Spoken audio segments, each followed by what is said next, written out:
నమస్తే V97 news కు స్వాగతం. ముందుగా బులెటిన్ లో హెడ్లైన్స్ చూద్దాం.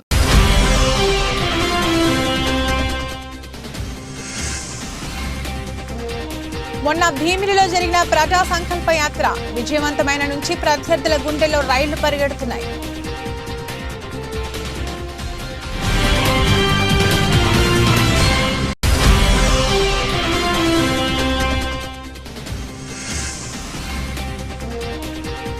ఘనంగా మహాత్మా గాంధీ మందిర 3వ వార్షికోత్సవం ఆకట్టుకున్న బాదుర్లపేట భజన బృందం కీర్తనలు.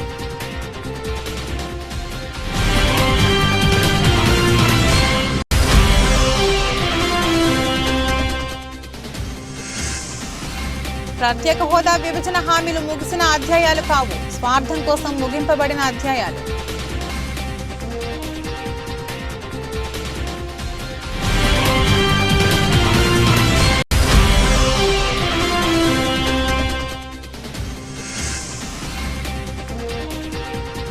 భారీగా గంజాయి స్వాధీనం చేసుకున్న ఎక్సైజ్ పోలీసులు.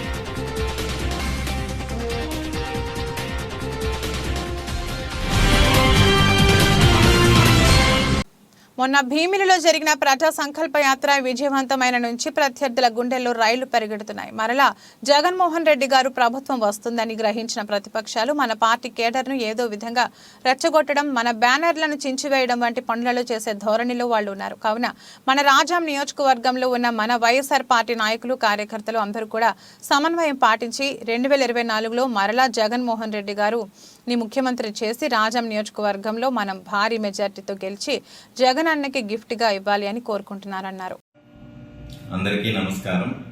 మొన్న భీమిలిలో జరిగిన ప్రజా సంకల్ప యాత్రను దిగ్విజయంగా పూర్తి చేసుకున్న వైఎస్ఆర్ పార్టీ సభ్యులకు, ముఖ్య నాయకులకు, అతి ముఖ్యంగా రాజాం నియోజకవర్గపు వైఎస్ఆర్ పార్టీ ప్రతి నాయకులకు అందరికీ కూడాను నా శుభాభివందనాలు. అయితే ఈ సందర్భంగా నేను గమనించింది ఒకే ఒకటి, మీటింగ్ స్టార్ట్ అయిన దగ్గర నుండి మీటింగ్ అయిపోయే వరకు మన ముఖ్యమంత్రి గారు ఆల్మోస్ట్ 1:45 పాటు ప్రసంగించడం జరిగింది. ఈ ప్రసంగాన్ని ప్రజలందరూ కూడాను చాలా ఇంట్రెస్ట్గా, శ్రద్ధగా వినడం జరిగింది. అలానే మీటింగ్ అయ్యే వరకు కూడాను ఏ ఒక్కరు కూడాను సభా స్థలాన్ని విడిచిపోలేదు. దీన్ని బట్టి వాళ్ళు ఎంత మనస్ఫూర్తిగా వచ్చి ఎంత ప్రేమతో జగన్మోహన్ రెడ్డి గారు ఎట్లా ఎంత ప్రేమతో ఉన్నారనేది ఈ సభాముఖంగా నేను గమనించడం జరిగింది. అది చాలా శుభపరిణామం. వైఎస్ఆర్ పార్టీ ఎంత స్ట్రాంగ్గా ఉంది అనేది ఈ ఒక్క సభ చాలు.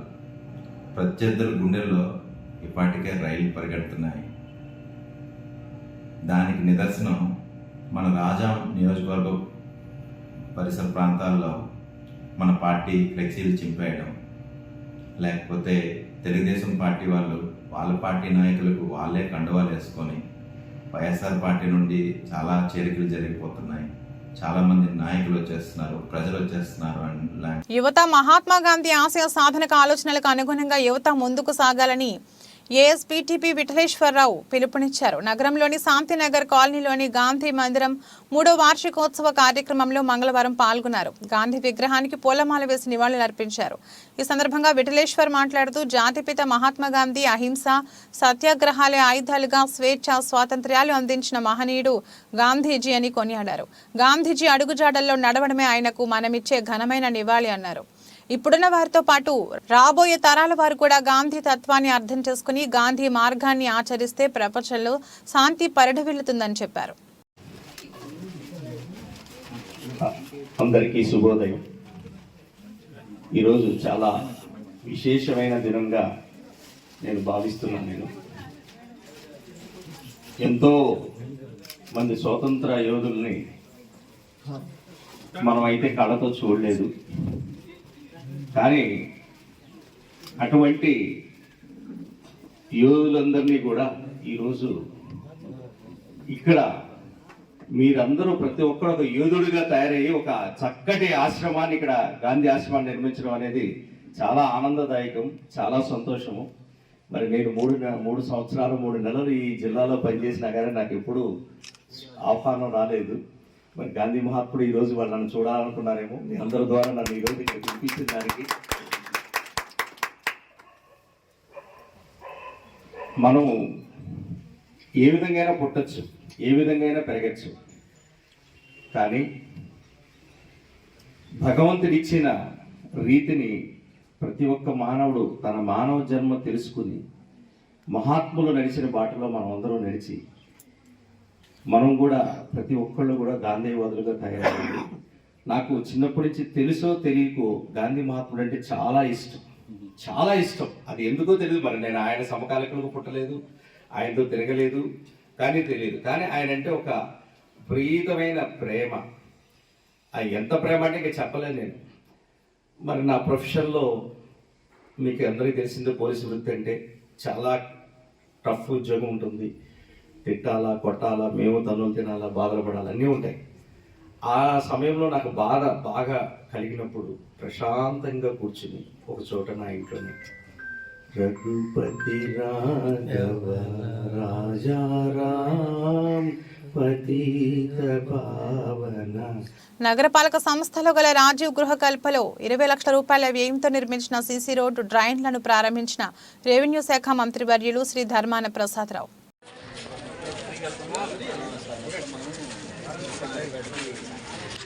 తర్వాత పెద్ద డ్రైన్ ఒకటి డౌన్కి వేసిన వాళ్ళు క్యాన్ చేసి మళ్ళీ తెచ్చేస్తాను సార్. డ్రైన్ కూడా గతంలో మీరు వేసిన అన్నీ కూడా అమ్మా సైడ్ కొద్దిగా ఒక 4-5 వర్క్స్ టెండర్స్ అవార్డు అయిపోయినాయి. హైవే అప్రోచ్ మొత్తం అన్నీ అయిపోతాయి సార్.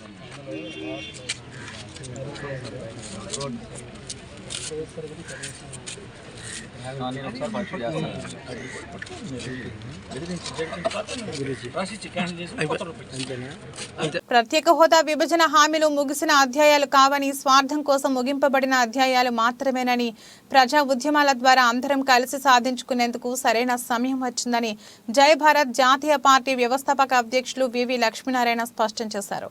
ప్రత్యేక హోదా విభజన హామీల సాధనా సమితి ఆధ్వర్యంలో మంగళవారం ఉదయం జీవీఎంసీ గాంధీ విగ్రహం వద్ద సిపిఐ జిల్లా కార్యదర్శి ఎం పైడిరాజు అధ్యక్షతన నిరసన దీక్ష చేపట్టారు. ఈ సందర్భంగా లక్ష్మీనారాయణ మాట్లాడుతూ 2014 సంవత్సరంలో అన్ని పార్టీలు ఇచ్చిన ఎన్ఓసీలతో అప్పటి కేంద్ర ప్రభుత్వం ఆంధ్రప్రదేశ్ రాష్ట్రాన్ని విభజించి కొత్తగా తెలంగాణ రాష్ట్రం ఏర్పాటుకు నిర్ణయం తీసుకుందని, ఈ విభజన సమయంలో కొత్త ఆంధ్రప్రదేశ్ రాష్ట్రానికి ప్రత్యేక హోదా ఇవ్వాలని విభజన చట్టం గురించి జరుగుతున్న చర్చల సందర్భంగా రాజ్యసభలో అప్పటి ప్రధాని శ్రీ మన్మోహన్ సింగ్ గారు 5 సంవత్సరాలు ఇవ్వాలని ప్రతిపాదించగా, అప్పుడు ప్రతిపక్షంలో ఉన్న భారతీయ జనతా పార్టీ 5 సంవత్సరాలు సరిపోదు, ప్రత్యేక హోదా 10 సంవత్సరాలు ఇవ్వాలి అని ప్రతిపాదించిందని, కానీ ఆంధ్రప్రదేశ్ విభజన చట్టంలో ప్రత్యేక హోదా గురించి ఎక్కడా ప్రస్తావించకపోవడం దారుణమని విమర్శించారు. కూడా ఒకసారి గుర్తు తెచ్చుకుంటూ ప్రత్యేక హోదా విభజన హామీల సాధన సమితి ఆధ్వర్యంలో ఈరోజు రాష్ట్ర వ్యాప్తంగా కూడా ప్రత్యేక హోదా మరియు విభజన హామీల గురించి మరి ఒకసారి రాష్ట్రంలోని ప్రజలందరినీ కూడా మేల్కొల్పడానికి ఈ కార్యక్రమాన్ని ఏర్పాటు చేయడం జరిగింది. ఈ కార్యక్రమానికి విచ్చేసిన అన్ని పార్టీల ప్రతినిధులకు నేను స్వాగతం పలుకుతున్నాను. 2014వ సంవత్సరంలో విభజన చట్టం జరిగింది రాష్ట్రానికి. ఆ సమయంలో విభజన గురించి లోక్సభ, రాజ్యసభల్లో బిల్లు ప్రవేశపెట్టడం జరిగింది. లోక్సభ నుంచి వచ్చేసిన తర్వాత రాజ్యసభలో మొట్టమొదటిసారిగా ప్రత్యేక హోదా అనే అంశాన్ని లేవనెత్తడం జరిగింది. ఆ సందర్భంలో అప్పటి ప్రధానమంత్రి డాక్టర్ మన్మోహన్ సింగ్ గారు ఆంధ్రప్రదేశ్ రాష్ట్రానికి 5 సంవత్సరాలు ప్రత్యేక హోదా ఇస్తామని చెప్పిన తరువాత అప్పుడు ప్రతిపక్షంలో ఉన్న భారతీయ జనతా పార్టీ 5 సంవత్సరాలు సరిపోదు 10 మహబూబాబాద్ జిల్లా కేంద్రంలోని ఎక్సైజ్ ఆఫీసులో ఏర్పాటు చేసిన విలేకరుల సమావేశంలో Warangal excise enforcement assistant commissioner Nagender Rao మాట్లాడుతూ, మహబూబాబాద్ రైల్వే స్టేషన్లో వరంగల్ ఎన్ఫోర్స్మెంట్ ఎక్సైజ్ పోలీసులు తనిఖీలు నిర్వహిస్తుండగా పార్కింగ్ స్టాండ్ వద్ద 3 సంచులతో అనుమానాస్పదంగా కనపడిన 2 వ్యక్తులను విచారిస్తున్న సమయంలో పురుషుడు పారిపోగా మహిళను అదుపులోకి తీసుకున్నట్లు, వారి వద్ద నుండి పార్కింగ్ లో 11,50,000 విలువ చేసే 42.63 కేజీల ఎండు గంజాయిని స్వాధీనం చేసుకుని ఆ మహిళను అదుపులోకి తీసుకున్నట్లు పరారీలో మరొక వ్యక్తిని కూడా అదుపులోకి తీసుకుంటామని, పాడేరు నుంచి పూణేకు 19 ప్యాకెట్లను బ్యాగ్లో తరలిస్తున్న ఎండు గంజాయిని పట్టుకున్న సిబ్బందిని అసిస్టెంట్ కమిషనర్ నాగేంద్రరావు అభినందించారు. ఈరోజు ఉదయం వరంగల్ ఎన్ఫోర్స్మెంట్ విభాగానికి చెందినటువంటి ఇన్స్పెక్టర్ మరియు అసిస్టెంట్ సూపరింటెండెంట్ గారు సిబ్బంది మన మహబూబాబాద్ రైల్వే స్టేషన్ పరిసర ప్రాంతాల్లో ఎక్సైజ్ నేరాల నిమిత్తం తనిఖీలు నిర్వహించే సమయం లోపల రైల్వే స్టేషన్ ఎదురుగా పార్కింగ్ స్లాట్లో 2 వ్యక్తులు అనుమానాస్పదంగా ఉండడంతో వాళ్ళను ఆపడానికి మన సిబ్బంది ప్రయత్నం చేశారు. దాంతో అక్కడ ఉన్నటువంటి ఒక మగ వ్యక్తి పారిపోయాడు. ఆడ వ్యక్తిని మనం అదుపులోకి తీసుకున్నాము. సో తీసుకొని ఆవిడను పరిశీలించి ఆవిడను అడిగితే తనది మహారాష్ట్ర అని చెప్పింది. తన మన వైజాగ్ నుంచి వస్తున్నట్టుగా చెప్పింది. తన చుట్టూ ఒక 3 బ్యాగులు కనబడ్డాయి. ఆ బ్యాగుల్లో ఏముందని చెప్తే తడబడతా ఉన్నది, తీసుకొస్తున్నట్టుగా చెప్పడం జరిగింది. దాంతో మన బ్యాగులను ఓపెన్ చేయడము, ఇన్స్పెక్షన్ వెరిఫై చేయడం కూడా జరిగింది. దాంట్లో మనకు 19 ప్యాకెట్ల లోపల గాంజా ప్యాక్ చేయబడి కనబడింది.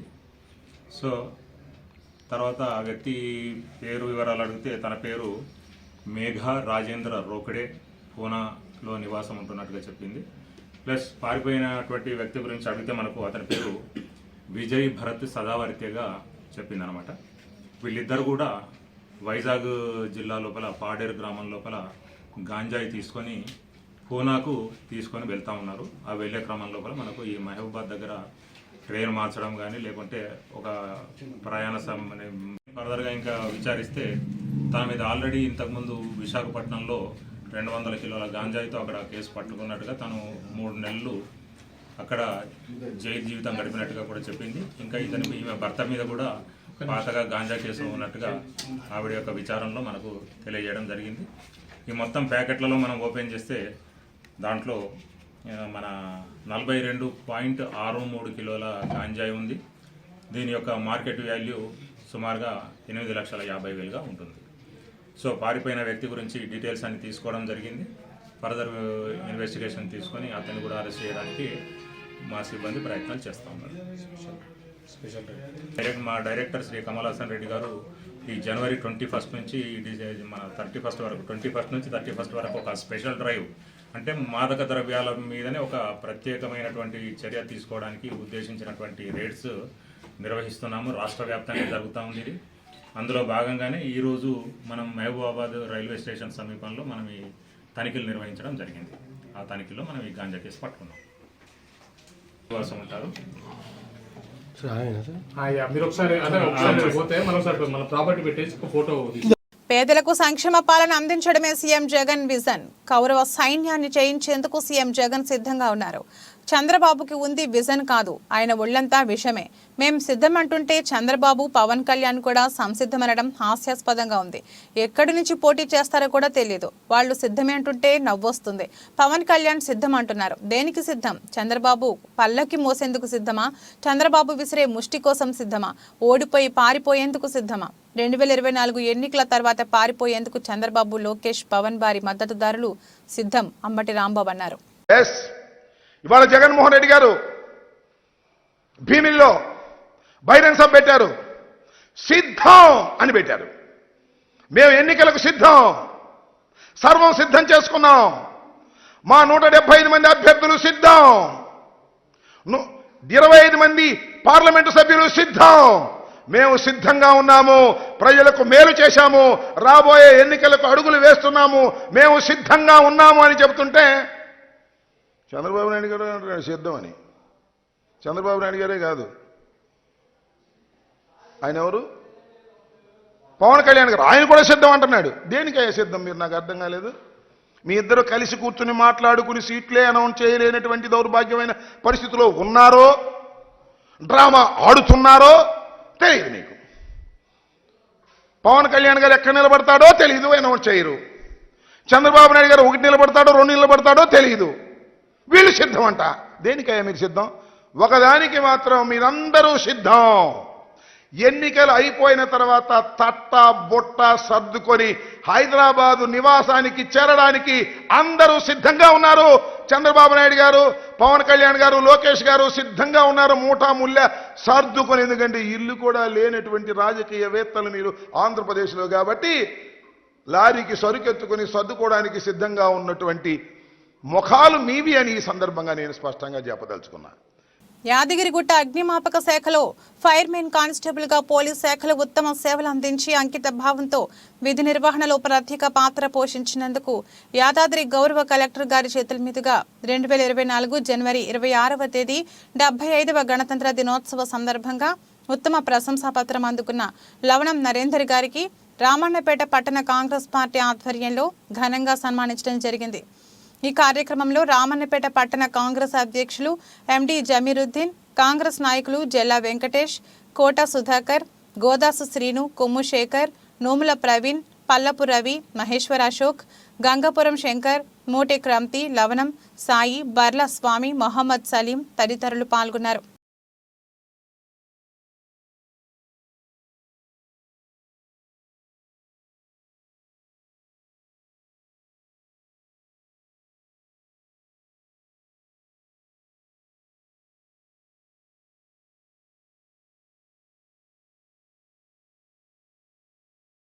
నకరికల్ నియోజకవర్గ కేంద్రంలో అహింసా సత్యాగ్రహం అనే ఆయుధాలతో స్వాతంత్ర సంగ్రామాన్ని ముందుకు నడిపించి భారతదేశానికి స్వేచ్ఛ వాయువులు పీల్చుకునేలా చేసిన మన జాతిపిత మహాత్మా గాంధీ గారి 77వ వర్ధంతి సందర్భంగా వారి విగ్రహానికి పూలమాలలు వేసి ఘనంగా నివాళులర్పించిన దైద రవీందర్, రాష్ట్ర కాంగ్రెస్ నాయకులు మరియు ex MLA Daida Sundaraiah foundation chairman MD Riyaz Khan, MD Yusuf, Abdul Majeed, Mamidikayala Nagaiah, Chenagoni Rajasekhar Goud, Vantepaka Nakshat, Vantepaka Satish, Vantepaka Giri Nagesh, Cherupalli Saidulu, Pasupathi, Nallagonda Sai, Pandiri Satish తదితరులు పాల్గొన్నారు.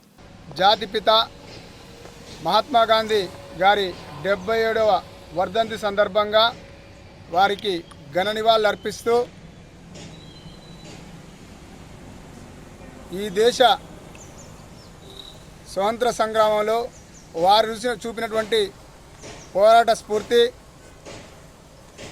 వారు చూపినటువంటి జీవన శైలి, క్రమశిక్షణ కూడినటువంటి జీవన శైలి, ఇవన్నీ కూడా ఈ తరానికి మరియు రాబోయే తరానికి కూడా ఒక ఆదర్శవంతమైనటువంటి నాయకుడు శ్రీ బాపూజీ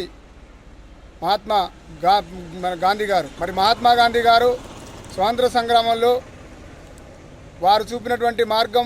దోనియాల గ్రామంలో బడి పిల్లలు, మహిళలు, వృద్ధులకు అందుబాటులో ఆర్టీసీ సేవలు ఉండాలనే ఉద్దేశంతో యువ నాయకులు జితేందర్ విజ్ఞప్తి మేరకు ఆర్టీసీ డిపో మేనేజర్తో మాట్లాడి బస్సు సౌకర్యం కల్పించేందుకు చొరవ చూపిన ఎంపీపీ దూదిపాల రేఖా శ్రీధర్ రెడ్డి.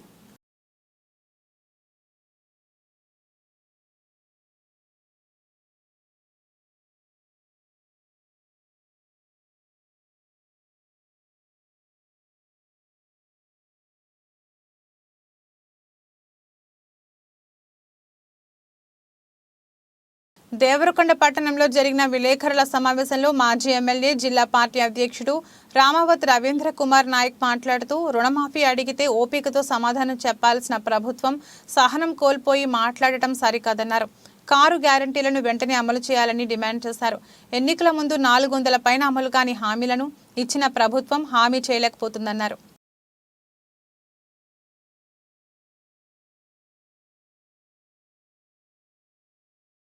జాతిపిత మహాత్మా గాంధీ వర్ధంతి సందర్భంగా భువనగిరిలో గాంధీ పార్కులో భువనగిరి ఎమ్మెల్యే కుంభం అనిల్ కుమార్ రెడ్డి గాంధీ విగ్రహానికి పూలమాలతో నివాళులర్పించారు. ఇట్టి కార్యక్రమంలో పీసీసీ డెలిగేట్ రవికుమార్, పొత్తంశెట్టి వెంకటేశ్వర్లు, పట్టణ కాంగ్రెస్ అధ్యక్షుడు కోర వెంకటేష్ గారు, మాజీ మున్సిపాలిటీ చైర్మన్ బర్రె జంగీర్, ఈరపక్క నరసింహ, కైరాం, కొండ వెంకటేష్, పడిగల ప్రదీప్, ఎండి మాజర్, కాళీ నాగరాజు, పిట్టెల బాలరాజు, పార్వతి మల్లేష్, సెమ్మాల రవీందర్ రెడ్డి, మంద గణేష్ తదితరులు పాల్గొన్నారు.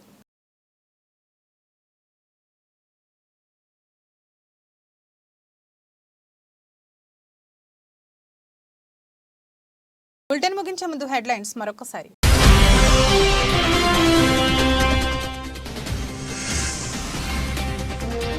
మొన్న భీమిలిలో జరిగిన ప్రజా సంకల్ప యాత్ర విజయవంతమైన నుంచి ప్రత్యర్థుల గుండెల్లో రైళ్లు పరిగెడుతున్నాయి.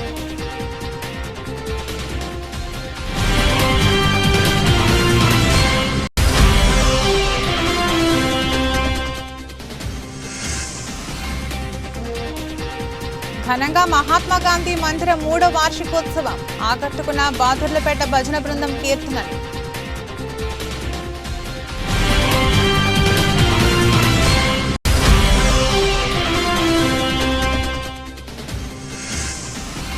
ప్రత్యేక హోదా విభజన హామీలు ముగిసిన అధ్యాయాలు కావు, స్వార్థం కోసం ముగింపబడిన అధ్యాయాలు.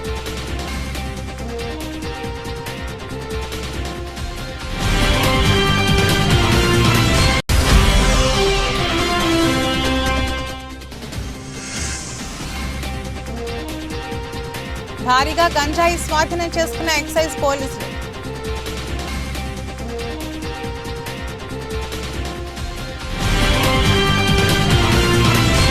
ఇది రోజు బులెటిన్. మరో బులెటిన్లో మళ్ళీ కలుద్దాం. అంతవరకు సెలవు. నమస్కారం.